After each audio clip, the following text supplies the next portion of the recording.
Isa si Faye sa mga nag-abang sa pag-uwi ng kanyang asawa na kabilang sa mga tripulanting Pilipino na lula ng MV Transworld Navigator. Laking pasasalamat daw niya at ligtas na nakabalik sa bansa ang kanyang mister. Kampante na po kasi andito na siya eh. Pupunta muna kami sa simbahan tapos magpasalamat sa namin, yung sa patron namin sa Cebu. Ngayon ang ikatlo at huling batch ng mga umuwing 27 tripulante na biktima ng pagpapasabog ng Houthi rebels sa MV Transworld Navigator. Nauna nang nakauwi ang 5 seafarers noong linggo. Bandang alas 10 kagabi, naglanding sa Ninoy Aquino International Airport ang eroplano lula ng 10 pang tripulante.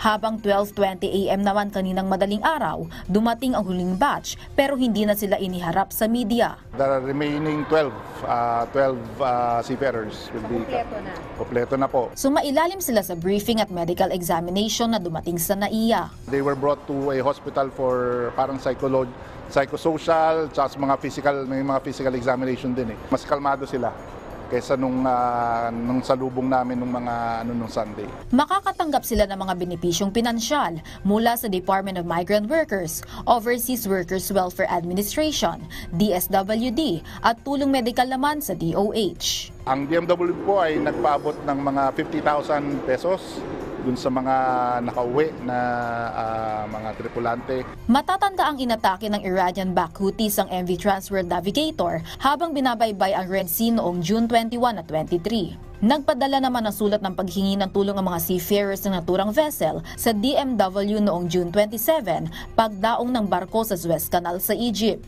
Samantala, nasa 63 sa 169 na Pilipino sa Haiti ang nagpahayag na ng kanilang intensyon para sa voluntary repatriation.